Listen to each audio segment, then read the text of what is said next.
고성준의 나의 데스티니 찾기 파트 1 존재적 데스티니 1장 데스티니의 프로토타입 아담과 하와. 하나님이 자기 형상 곧 하나님의 형상대로 사람을 창조하시되 남자와 여자를 창조하시고 하나님이 그들에게 복을 주시며 하나님이 그들에게 이르시되 생육하고 번성하여 땅에 충만하라. 땅을 정복하라. 바다의 물고기와 하늘의 새와 땅에 움직이는 모든 생물을 다스리라 하시니라. 하나님이 지으신 그 모든 것을 보시니 보시기에 심히 좋았더라. 저녁이 되고 아침이 되니 이는 여섯째 날이니라. 창세기 1장 27절, 28절, 31절 말씀. 기쁨이 되는 존재. 1993년 5월 25일 놀라운 일이 일어났다. 내가 아빠가 되었다. 눈도 뜨지 못하는 갓난아이를 팔에 안는 순간 뭐라 설명할 수 없는 뜨거운 것이 내 속에서 올라왔다. 이게 뭐지? 한 번도 경험해보지 못한 감정에 나는 그만 울컥하고 말았다. 한마디로 설명하기 어려운 감정이었는데 그것은 감격과 경외, 신비와 감탄이 뒤섞인 기쁨이었다. 그리고 알았다. 이 아이는 누군가의 기쁨을 위해 태어난 존재구나. 이 조그만 존재의 데스티니는 너무나 분명했다. 사실 나는 아이들을 별로 좋아하지 않았다. 아이들을 어떻게 다루어야 할지 잘 몰랐고 무엇보다 아이들이 있으면 귀찮았다. 나는 아이들과 거리가 먼 사람이었다. 그래서 첫 아이가 태어나기 전까지 아이가 내게 기쁨을 주리라고는 상상도 하지 못했다. 그런데 놀랍게도 병원에 누워있는 조그만 아이가 나를 완전히 바꿔버렸다. 아이의 존재가 내 삶의 모든 공간을 기쁨으로 채워버렸다. 그것도 주체할 수 없는 큰 기쁨으로. 당신도 자녀가 있다면 아마 비슷한 경험을 했을 것이다. 아이가 태어나면 사람들은 왜 기뻐할까? 심지어 아이를 좋아하지 않는 나 같은 사람조차 기쁘게 하는 것은 무슨 힘일까? 그 기쁨의 이유는 인간은 그 존재 자체가 누군가의 기쁨이 되는 것이기 때문이다.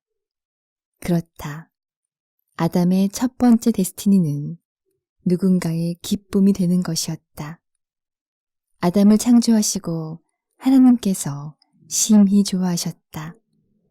아담과 하와는 하나님의 기쁨을 위해 그리고 서로서로의 기쁨을 위해 창조되었다. 그래서 하나님은 그들이 거할 동산을 기쁨의 동산이라고 부르셨다. 에덴은 기쁨이라는 뜻이다. 인류의 프로토타입인 아담의 데스티니가 기쁨을 주는 존재라면 당신의 데스티니 역시 그렇다. 당신은 누군가의 기쁨을 위한 존재다. 당신의 내면을 들여다보라. 당신 안에 갈망이 느껴지지 않는가? 남편의 기쁨이 되고 싶고, 아내의 기쁨이 되고 싶고, 부모님의 기쁨이 되고 싶고, 친구의, 선생님의 기쁨이 되고 싶은 갈망 말이다. 이 갈망은 하나님이 당신 안에 불어넣으신 데스티니를 향한 존재론적 갈망이다. 당신은 존재 자체가 기쁨이다. 애써 증명할 필요가 없다. 그저 받아들여라. 누가 뭐라든 그것과 상관없이 당신의 데스티니는 기쁨을 주는 존재라는 사실을 말이다. 대단한 예배를 드리지 않아도 괜찮다. 인생을 바보처럼 살았다고 느껴도 괜찮다. 그것과 상관없이 당신은 존재 자체가 기쁨이다. 하나님이 당신을 그렇게 만드셨고 하나님이 당신을 그렇게 느끼고 계신다. 너희 하나님 여호와가 너희 가운데에 계시니 그는 구원을 베푸실 전능자이시라. 그가 너로 말미암아 기쁨을 이기지 못하시며 너를 잠잠히 사랑하시며 너로 말미암아 즐거이 부르며 기뻐하시리라 하리라. 스바냐 3장 17절 말씀. 믿어지는가? 하나님이 당신의 이름을 부르며 기뻐하신다. 이것이 당신의 실체다. 그리고 이 실체를 알았다면 이제 그 실체에 합당한 곳에 당신을 두라. 실제로 누군가의 기쁨이 되는 자리에 당신을 두라는 것이다.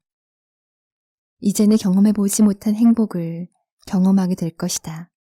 왜냐하면 하나님은 우리가 데스티니를 발견하고 이루어갈 때 가장 행복하도록 우리를 디자인하셨기 때문이다. 우리는 우리의 데스티니대로 누군가의 기쁨이 될 때 가장 행복할 수 있다. 행복의 나라로 장막을 걷어라. 너희 좁은 눈으로 이 세상을 떠보자. 창문을 열어라. 춤추는 산들바람을 한 번 더 느껴보자. 가벼운 풀밭 위로 나를 걷게 해주세. 봄과 새들의 소리 듣고 싶소. 울고 웃고 싶소. 내 마음을 만져줘. 나도 행복의 나라로 갈 테야. 양희은 씨가 불렀던 행복의 나라로라는 노래 가사인데 나는 학창시절에 이 노래를 가장 좋아했다. 이 노래만 들으면 이상하게 눈물이 났다. 나는 어려서 말을 심하게 더듬었다. 의미 있는 존재가 되고 싶고 멋진 인생을 살고 싶은 내 안의 갈망은 말더듬이라는 장애 속에 갇혀서 소가리가 되었다. 친구들의 놀림도 속상했고 내 속의 생각을 자유롭게 표현하지 못하는 것도 답답했다. 운동이라도 잘했으면 좋았으련만 그건 역시 타고나지 못했다. 놀리는 친구들을 속 시원히 두들겨 패주고 싶었지만 싸움에도 소질이 없던 나는 늘 맞고 다녔다. 답답하고 우울했다. 나를 가두고 있던 장막을 걷어버리고 싶은 갈망에 창문을 활짝 열고 싶은 갈망에 기타를 퉁기며 열심히 이 노래를 불렀다. 나도 행복의 나라로 갈 테야. 근데 내 인생이 정말 행복해질 수 있을까? 속으로는 이런 의문이 가득한 채로 말이다. 나뿐 아니라 사람들은 모두 행복의 나라에 이르길 원한다. 그런데 그곳에 이르는 길을 아는 사람은 많지 않아 보인다. 나도 그랬다. 말더듬으로 무너진 나의 자아는 나를 증명해 보이고 싶어 했다. 나를 놀리고 비웃는 친구들보다 내가 더 뛰어난 사람이라는 것을 증명해 보일 수 있다면 행복할 것 같았다. 그래, 공부를 하자. 서울대학을 들어가서 나를 놀리던 친구들에게 보여주는 거야. 내가 얼마나 가치 있는 존재인지를. 나는 이를 악물고 공부했다. 그리고 마침내 서울대학에 들어가게 되었다. 행복했다. 친구들 모두가 부러워했고 나는 승리를 만끽할 수 있었다. 맞아, 이거야. 나는 드디어 내 존재를 증명했어. 쓸모있는 사람이라는 것을 보였어. 나는 행복해. 정말 행복하다고 느꼈다. 그러나 놀랍게도 이 행복은 그리 오래가지 못했다. 불과 반년도 안 되어서 나는 또 다른 고통 속에 신음하고 있었다. 그것은 원하는 것을 성취하고 난 후에 오는 허무였다. 그 다음은 뭐지? 이제 나는 뭘 해야 하지? 인생의 방향을 잃어버렸다. 이제는 무엇을 해야 할지 막막했다. 내가 기대했던 행복이 아니었다. 1985년 겨울 나는 허무의 고통 속에서 허우적거리고 있었다. 나를 비웃던 친구들에게 보란 듯이 복수했는데도 말이다. 그 길은 행복의 나라로 가는 길이 아니었다. 그리고 감사하게도 그해 겨울 나는 예수 그리스도를 만나고 거듭나게 되었다. 누군가에게 도움이 되는 기쁨. 거듭나고 얼마 지나지 않은 어느 날 교회 선배 한 분이 야하게 수학 선생님이 필요한데 한번 해보지 않겠느냐는 제안을 했다. 그러겠다고 하고 날짜를 정했다. 당시만 해도 경제적인 이유로 학교를 다니지 못해 낮에는 돈을 벌고 밤에는 무료로 공부를 가르쳐주는 곳에서 배움을 이어가는 사람들이 꽤 많았다. 이 비인가 교육기관을 야간에 여는 학교라는 뜻에서 야학이라고 했다. 처음으로 야학 학생들을 만나는 날, 내 인생은 커다란 전환점을 맞이한다. 이상하다. 왜 이렇게 설레지? 처음 야학 학생들을 만나러 가는 버스 아니었다. 마치 연인을 만나러 가는 듯 심장이 콩닥콩닥 뛰었다. 새로운 수학 선생님이 오신다는 말에 학생들은 들떠 있었다. 수학 선생님이기 때문에 들떠 있었다기보다 누군가 자신들을 찾아온다는 사실이 이들을 들뜨게 했던 것 같다. 학생들은 기쁨으로, 진심이 담긴 기쁨으로 나를 맞아주었다. 행복했다. 와, 내가 누군가의 기쁨이 되다니. 수업을 마치고 집으로 돌아오는 버스 안에서 내게 빛이 임했다. 행복의 나라로 가는 길을 비춰주는 빛이. 내가 누군가의 기쁨이 된다는 것, 내가 누군가에게 도움이 된다는 사실이 나를 행복으로 인도하고 있었다. 야학을 운영하던 분의 사정으로 이 만남이 길게 이어지지는 못했지만 나에게는 새로운 길이 열리고 있었다. 행복의 나라로 향하는 길이, 나를 가두고 있던 장막이 걷히고 있었다.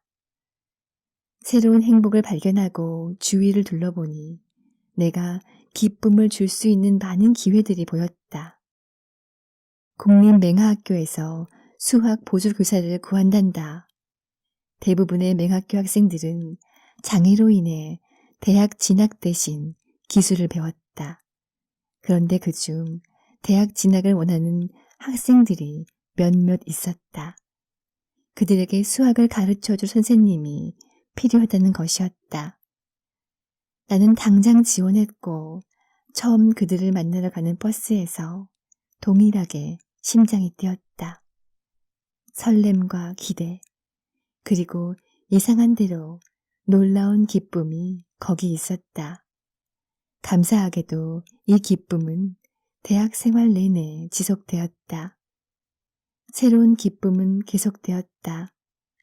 장애인들의 친구가 되는 일도 기쁨이었고 가난한 이웃들의 도움이 되는 것도 기쁨이었다. 돈으로 살 수 있는 행복. 몇 년 뒤 미국으로 유학을 가게 되었다. 교회 소그룹에서 만난 S 형제는 미국으로 이민 와서 자동차 정비 일을 하던 친구였다. 비정규 직원으로 일하고 있던 S 형제의 꿈은 정비학교를 졸업하고 자기 정비소를 여는 것이었다. 그러나 아무도 도와줄 사람이 없던 형제에게는 하던 일을 쉬고 정비학교를 다닐 만한 여유가 없었다. 그가 소그룹 모임에서 기도를 부탁했다. $3,000만 있으면 잠시 일을 쉬고 학교를 다닐 수 있다고 하는 그 형제의 말에 집으로 돌아오는 내내 통장에 있는 $3,000가 자꾸 생각났다. 다음 학기 등록금이었다. 안 돼. 이 돈이 없으면 다음 학기 등록은 어떻게 하려고. 가난한 유학생에게는 제법 큰 돈이었지만 하나님께서 계속 말씀하셨다. 등록금은 내가 책임질 테니 너는 형제의 기쁨이 되라. 결국 형제에게 $3,000를 헌금했다. 물론 그 형제가 모르게. 다음 소그룹 모임에서 형제를 만났을 때 웃고 있는 형제의 얼굴이 마치 해처럼 빛나고 있었다. 그렇게 행복해하는 모습은 처음 봤다. 그런데 이상하게도 행복한 형제의 모습을 보고 있는 내가 더 행복했다. 내가 형제의 기쁨이 된 것이다. 그렇다. 돈으로도 행복을 살 수 있다.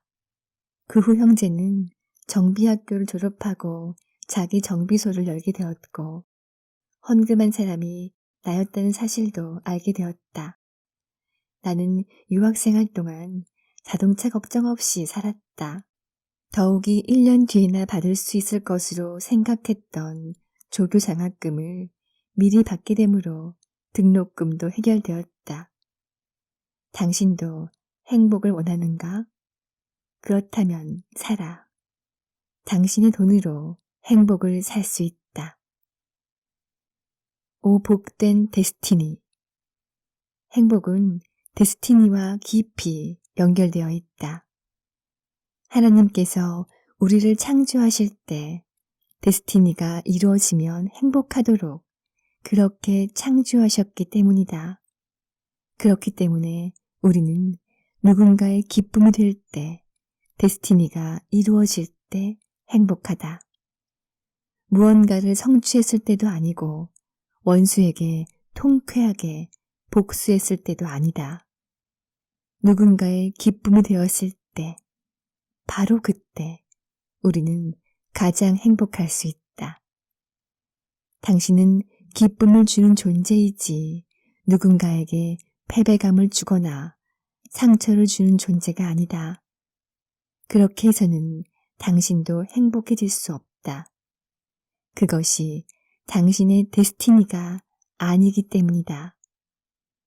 예수께서 원수를 사랑하라고 하신 것은 대단한 헌신이나 윤리를 이야기하는 것이 아니었다. 그저 우리의 데스티니를 말씀하신 것이었을 뿐이다. 원래 우리는 기쁨을 주는 존재로 지음받았기에 원수에게조차 기쁨을 줄 때, 그때 가장 행복할 수 있다. 예수님의 가르침은 죄로 인해 왜곡되어 버린 아담의 데스티니를 다시 일깨우는 것이었다. 당신은 기쁨을 주는 존재다. 사람에게뿐만 아니라 하나님께도 기쁨이 되는 존재다. 이것이 당신의 데스티니다. 행복의 나라로 가기 원하는가? 그렇다면 혼자 있지 말라. 청승맞게 기타를 퉁기며 나도 행복의 나라로 갈 테야 라고 노래한다고 행복이 찾아오지는 않는다. 기타를 내려놓고 일어나라. 누군가를 만나라.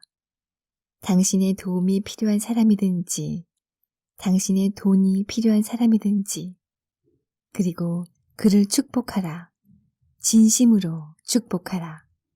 당신이 그의 기쁨이 될 때 행복이 비로소 당신에게 미소 지을 것이다. 창조하는 존재. 아담과 하와의 두 번째 데스티니는 새로운 것을 창조하는 것이다. 여호와 하나님이 흙으로 각종 들짐승과 공중의 각종 새를 지으시고 아담이 무엇이라고 부르나 보시려고 그것들을 그에게로 이끌어 가시니 아담이 각 생물을 부르는 것이 곧 그 이름이 되었더라. 창세기 2장 19절 말씀. 하나님께서 피조물들의 이름을 직접 짓지 않으시고 아담에게 그것을 하게 하셨다. 하나님께서 말씀으로 우주를 창조하시고 땅과 바다를 지으신 것처럼 아담에게 말씀으로 생물들의 이름을 짓게 하셨다. 하나님의 창조하시는 속성이 아담에게도 주어진 것이다. 아담의 두 번째 데스티니는 창조다.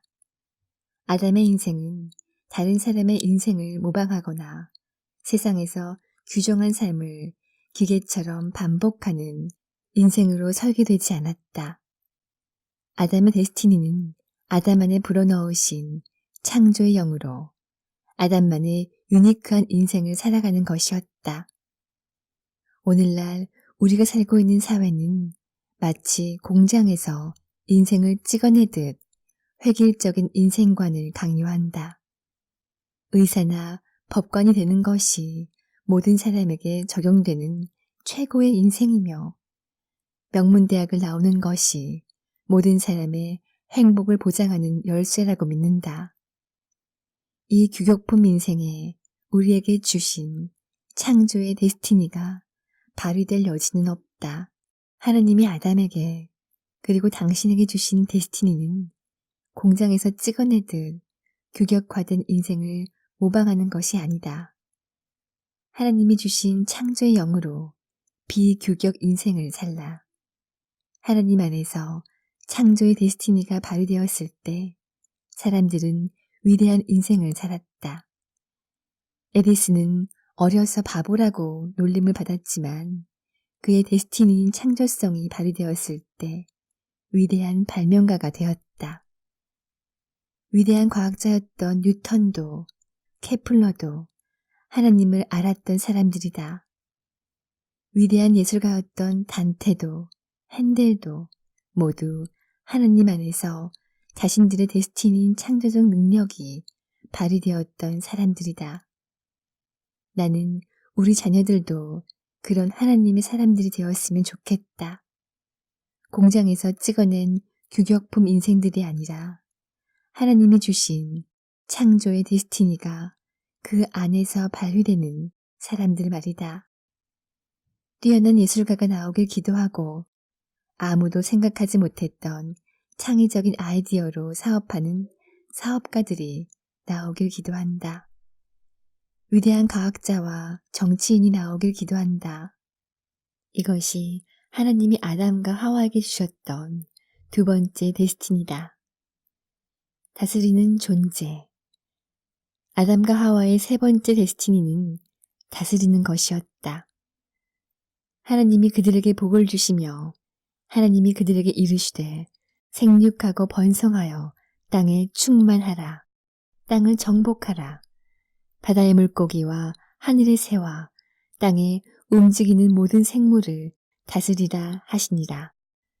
창세기 1장 28절 말씀. 하나님께서 아담을 만드시고 땅에 있는 모든 것을 다스리라고 명하셨다. 아담과 하와의 데스티니는 하나님이 창조하신 모든 것을 다스리는 것이었다. 따라서 아담뿐 아니라 당신의 데스티니 역시 다스리는 것이다. 당신은 하나님 나라의 왕 같은 제사장이며 그리스도와 함께 영원히 다스릴 사람이다. 다스린다는 것은 영향력을 의미한다. 사람은 누구나 영향력을 미치고 싶은 갈망이 있다. 아이들은 본능적으로 짱을 하고 싶어 하고 너 커서 뭐가 될래? 라고 물으면 대통령이라고 대답한다. 요즘은 대통령이 아니라 아이돌 가수라고 하겠지만 둘 다 영향력을 미치는 존재라는 점에서는 다르지 않다.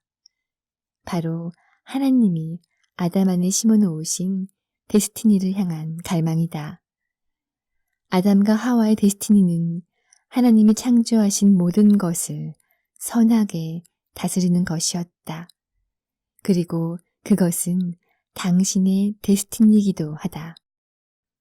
다스리는 데스티니는 많은 경우 앞서 말한 기쁨을 주는 자, 창조적인 자라는 데스티니와 함께 어우러진다.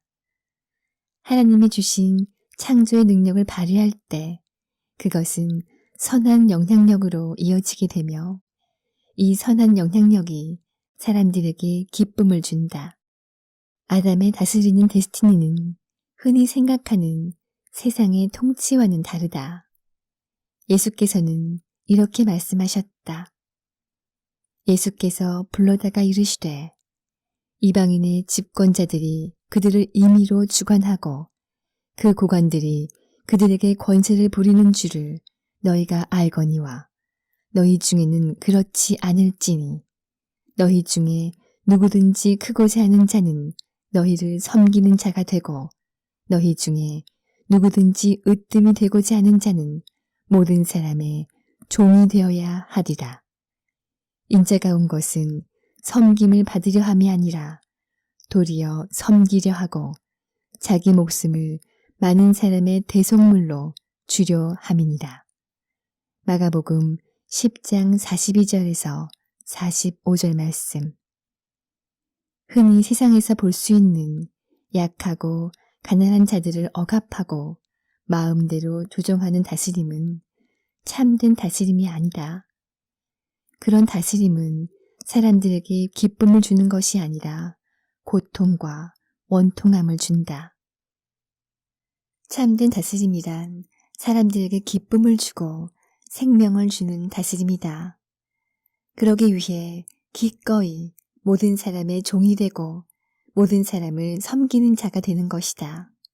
예수께서 그렇게 하셨다. 인자가 온 것은 섬김을 받으려 함이 아니라 도리어 섬기려 하고 자기 목숨을 많은 사람의 대속물로 주려 함이니라. 히즈빈즈 크리스천 비즈니스 컨퍼런스에서 커피 체인점을 하는 한 형제를 만났다. 커피 체인점이야 특별할 것이 없지만 이 형제의 특별한 점은 정신장애를 가진 장애인들을 바리스타로 훈련하여 커피숍을 운영한다는 것이다. 한동대학교를 졸업한 임정택이라는 형제다. 임정택 형제가 진로를 놓고 기도할 때 서운한 것이 있었다. 그것은 포항 지역에서 가장 소외된 사람들, 가장 가난한 사람들에게 소망과 삶의 터전을 주는 일을 하고 싶다는 것이었다. 졸업을 앞두고 그는 가장 소외된 사람들을 찾기 시작했다. 형제의 눈에 들어온 것은 정신지체를 가진 사람들이었다. 취업이 불가능하다 보니 경제적인 능력이 없었다. 사회생활은 말할 것도 없고 결혼도 기대하기 힘들었다. 그는 이들을 섬기기로 결정했다. 시청과 기업들을 돌아다니며 투자할 사람들을 찾아 한동대학교 안에 1호점을 열게 되었다. 히즈빈즈 카페였다. 소망이 없던 이들에게 소망이 생기기 시작했다. 늘 우울하던 얼굴에 기쁨의 빛이 감돌기 시작했다. 안정된 일자리를 찾은 정신장애 형제 자매 중에 결혼하는 사람들이 생기고 이들의 인생이 바뀌었다. 한 형제의 작은 섬김으로 시작된 이 일은 2호점, 3호점 계속 확대되어 가며 많은 사람들에게 기쁨을 주고 있다. 뿐만 아니라 히즈빈즈 이후 다른 커피숍, 예를 들면 경희대학교 국제캠퍼스 안에 있는 커피숍에서도 정신지체 장애를 가진 분들을 바리스타로 채용하는 것을 보았다. 임정택 형제의 창조적인 섬김이 작은 변화를, 아니 사실은 큰 변화를 일으킨 것이다. 섬김에는 위대한 힘이 있다. 특히 남들이 하지 않은 것을 시도하는 창조적인 섬김은 우리의 데스티니를 이루게 한다. 기쁨을 주는 아담과 하와, 그리고 당신의 데스티니를 말이다. 임정택 형제의 따뜻한 이야기가 기쁨을 준다면 당신의 이야기는 무엇일까? 다음은 당신 차례가 아닐까? 안정된 직장만을 추구하지 말자. 참된 기쁨과 의미는 창조적으로 도전하는 섬김에서 나오니까. 하나님은 당신의 이야기를 기대하신다. 친밀한 관계를 누리는 존재. 아담과 하와의 네 번째 데스티니는 하나님과 함께 동산을 거니는 것이었다. 그들이 그날 바람이 불 때 동산을 거니시는 여호와 하나님의 소리를 듣고 아담과 그의 아내가 여호와 하나님의 낯을 피하여 동산나무 사이에 숨은지라. 창세기 3장 8절 말씀. 친밀한 관계를 누리는 것이 아담과 하와에게 주신 데스티니였다. 비록 죄로 인하여 깨어지긴 했지만 원래 인간은 관계를 위해 지음받았다. 하나님과의 관계를 위해, 그리고 서로 간의 관계를 위해서 말이다. 사람들이 예수께 물었다. 가장 중요한 계명이 무엇입니까? 예수께서 대답하셨다. 하나님을 사랑하고 내 이웃을 사랑하라. 우리는 하나님과의 친밀한 관계, 그리고 서로 간의 친밀한 관계를 위해 지음받은 존재다. 그렇기 때문에 우리 안에는 이것을 향한 갈망이 있다. 친밀한 관계라는 우리의 데스티니를 누리기 위해서는 순서가 있다. 누구나 친밀한 관계를 원하지만 그것이 생각처럼 쉽지는 않다. 그래서 몇 번 시도했다가 상처라도 받고 나면 아예 친밀한 관계에 대한 기대를 접는다. 친밀한 관계를 원하는가? 그렇다면 먼저 하나님과 친밀한 관계를 연습하라. 하나님은 우리의 모든 갈망을 가장 완전하게 채우시는 분이다. 하나님과의 친밀한 관계를 통해 사랑받는 것이 무엇인지 누려라. 동시에 하나님을 향한 헌신을 통해 사랑하는 것이 무엇인지 배우라. 당신 안에 타락으로 인해 파괴되었던 사랑하고 사랑받는 DNA가 하나님과의 관계를 통해 회복될 때 비로소 이웃과의 친밀한 관계를 누릴 수 있는 역량이 생길 것이다. 의미 있고 중요한 존재. 아담과 하와의 5번째 데스티니는 의미 있고 중요한 존재가 되는 것이다. 아담이 이르되 이는 내 뼈 중에 뼈요 살 중에 살이라. 이것을 남자에게서 취하였은즉 여자라 부르리라 하니라. 창세기 2장 23절 말씀.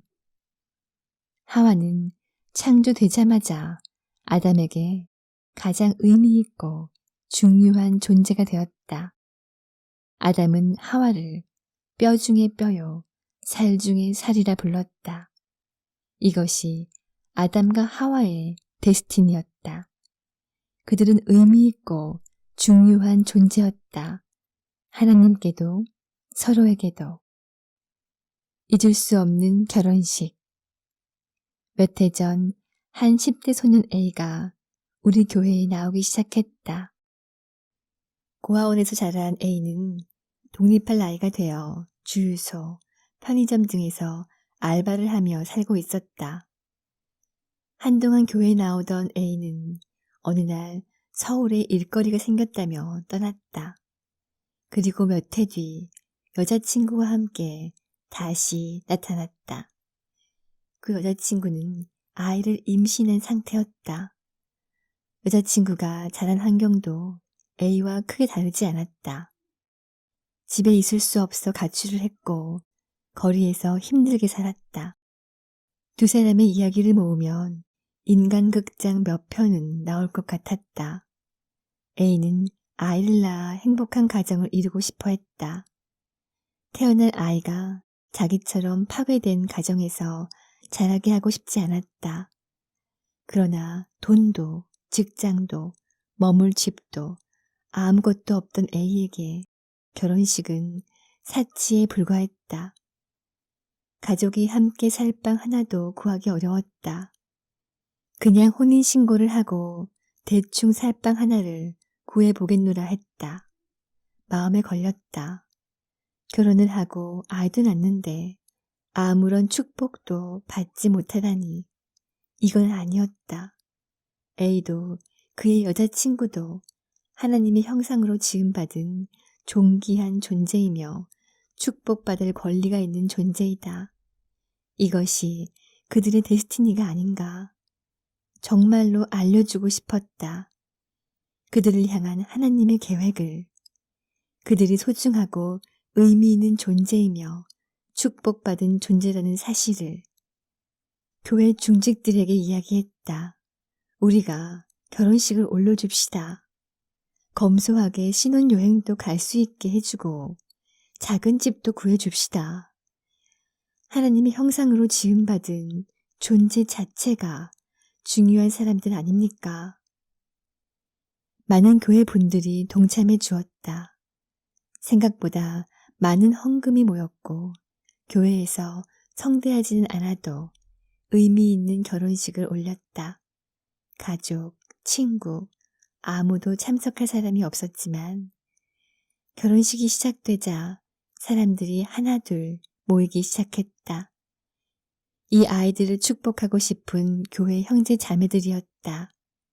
예식장은 교인들로 가득 찼다.